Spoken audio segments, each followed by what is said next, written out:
Most people think the Bible was written by a single person, or at least by a few clearly known authors. But the real story is very different, because the Bible wasn't created all at once.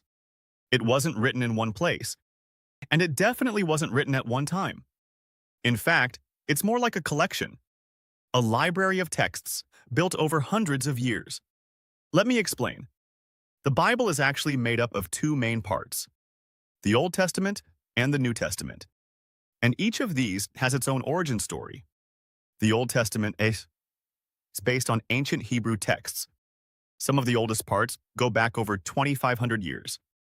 These texts were written by multiple authors, different people, in different places, across generations.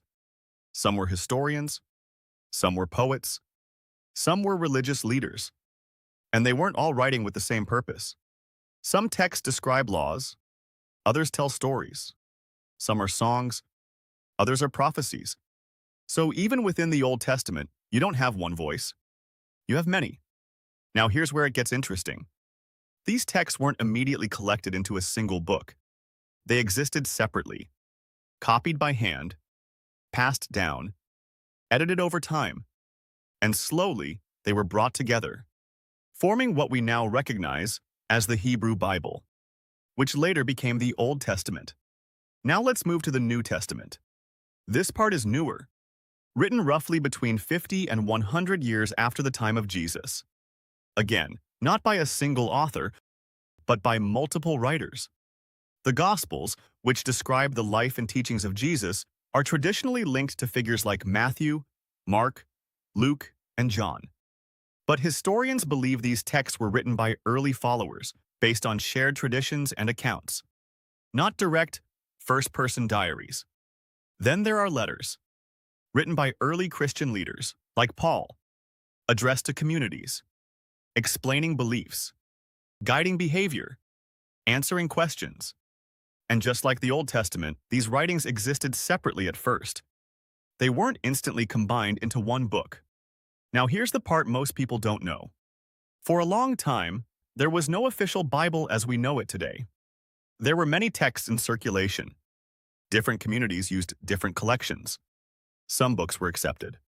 Others were debated. And over time, decisions had to be made. Which texts should be included? Which ones should not? This process is called canonization. And it didn't happen overnight. It took centuries.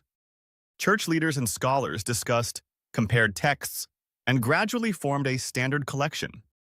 That collection became the Bible.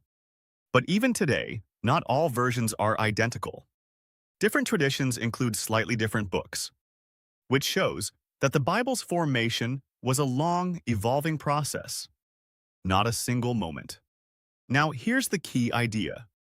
The Bible wasn't created in the way we usually think. It was compiled, collected, preserved, across time, by many people, in many places. And that's what makes it unique, because it's not just one story.